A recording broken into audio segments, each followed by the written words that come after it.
Kwa hiyo ufafanuzi wa kipengele kimoja baada ya kingine ni mrefu sana.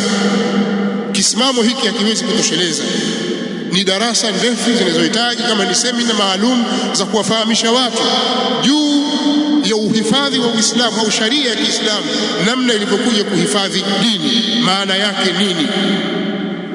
Lakini mimi nataka nizungumzie kipengele cha pili. Sheria ya Kiislamu imekuja kulinda na kuhifadhi nafsi za watu na damu zao.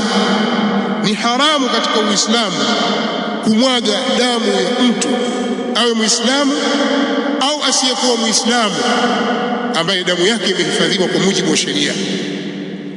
Na mambo haya matano ukiyataka vizuri utayaona katika mfululizo wa ayati, kuanzia kwenye waqadha rabbuka alla ta'budu illa iyyah mpaka kule aliposema kullu dhalika kana sayyi'uhu 'inda rabbika makruha, katika suratu al-Isra.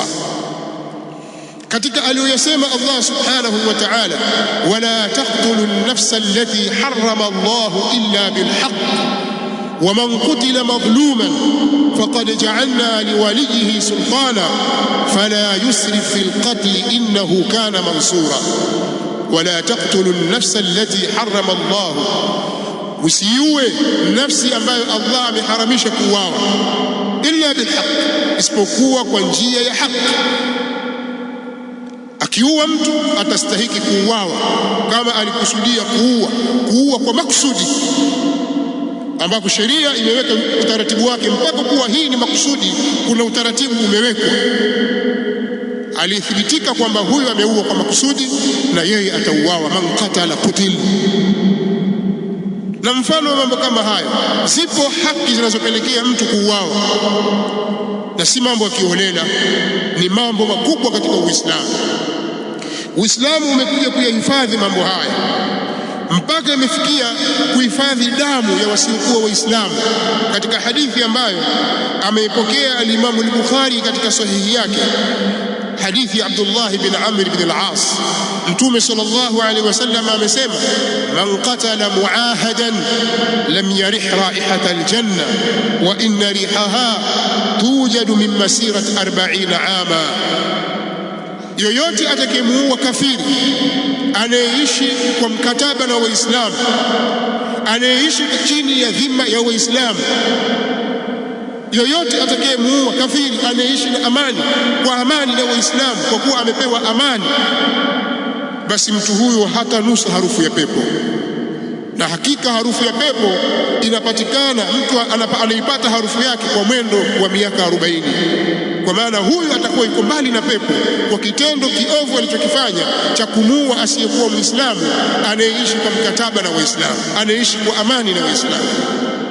Hivyo basi sisi dini yetu imetuamrisha tuishi kwa amani, imetuamrisha tuishi kwa amani baina yetu na tuheshimu damu za watu,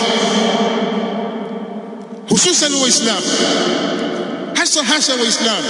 Ogopa suala la kumwaga damu ya Muislamu, ni jambo baya mno lisilovumilika Kiislamu. Usichukue rahisi tu kwamba utakuwa mimi, utakufanya kadha mimi.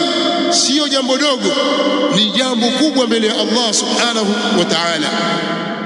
Bali Uislamu ukafungua mlango hata kwa wasiokuwa Waislamu ambao wanaishi kwa amani na Waislamu na hawapigi vita Waislamu, vita ya dhahir. Anatuambia Allah subhanahu, la yanhaakumullahu 'anil ladhina lam yuqatilukum fid din wa lam yukhrijukum min diyarikum an tabarruhum wa tuqsitu ilayhim inna Allaha yuhibbul muqsitin. Allah subhanahu wa ta'ala hajawakataza nyinyi kuishi kwa uzuri na uadilifu na wale ambao hawajawapiga vita nyinyi katika jambo la dini yenu, wala hawajawatoa katika miji yenu. Hajawakataza kuwatendea wema, hajawakataza nyinyi muwafanyie uadilifu. Wafanyieni uadilifu. Usimdhulumu mtu haki yake kwa sababu huyu ni Mkristo au kwa sababu huyu ni Myahudi au kwa sababu huyu ni mpagani. Uislamu umekuamrisha usimame kwenye uadilifu na kumtendea wema. Haya ndio mafunzo ya Uislamu. Lakini Uislamu kwa kuwa unalinda dini ya watu, ikaweka al-khatul ahmar, pana mstari mwekundu umepigwa pale. Yeyote atakayechezea dini hatavumiliwa. Innama yanhakumullahu anil ladhina qataluukum fid din wa akhrajukum min diyarikum wa dhaharu ala ikhrajikum an tawallawhum wa man yatawallahum fa ulaika humudh dhalimun. Lakini Allah subhanahu wa ta'ala anawakataza nyinyi kuwafanya marafiki wale ambao wanawapiga vita nyinyi kwenye dini yenu. Anakwenda mbio kuhakikisha Uislamu unadhalilika, unarudi nyuma, au wanataka kuwatoa katika miji yenu, au wakasaidiana na wale ambao wanataka kuwatoeni nyinyi katika makazi yenu na miji yenu kwa dhulma. Amewakataza msiwafanye marafiki, na atakayewafanya wao kuwa ni marafiki basi hao ni madhalim. Hii ni aya ya 8 mpaka ya 9 katika suratul Mumtahina.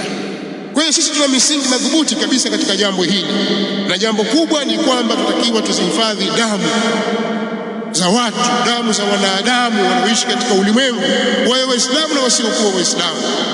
Na ukiangalia mapigano ya Mtume sallallahu alaihi wasallam yalijengwa juu ya misingi hii. Hakukurupuka tu Mtume sallallahu alaihi wasallam anapoanza kuchinja watu na kuua watu. Mtume sallallahu alaihi wasallam alisimama katika misingi ya uadilifu, na ndio maana alikuwa akitaka kwenda mahali popote pale kuwalingania watu, alikuwa akiwapelekea barua wafalme na viongozi wa maeneo hayo, akiwaandikia aslim taslam yu'tika Allahu ajraka marratayn, silimu utasalimika na Allah subhanahu wa ta'ala atakupa wewe ujira wako mara mbili. Alishawahi kumwandikia mfalme Hirakli huko Sham katika miji ya Warumi, Mkristo, anamwandikia barua hiyo, silimu utasalimika na Allah atakupa wewe ujira mara mbili. Amemwandikia Muqawqis aliyekuwa nchini Misri na wengineo katika wafalme wa miji, aliwaandikia risala ya amani akiwaita kwenye Uislamu. Bali alilitoa kundi la masahaba zake wakati wa ukandamizaji uliofanyika katika nchi ya Makka, akawapeleka Habasha, Aksum Empire, Ethiopia, kwa watawala wa Kikristo. An-Najashi Mkristo, nendeni kule kwa Najashi, kule kuna mtawala ambaye hadhulumiwi mtu. Waislamu wakatoka Makka wakakimbilia Ethiopia, Afrika, wakapata himaya, wakaishi pale, zikasomwa aya, Najashi akasilimu pamoja na baadhi ya watu wake waliokuwa naye. Alipofariki Mtume sallallahu alaihi wasallam alipata habari siku ile ile, akaamrisha aswaliwe, watu akasimama akamswalia An-Najashi radhiyallahu anhu wa rahimah. Nasallallahu lana wa lakum at-tawfiq was-salam.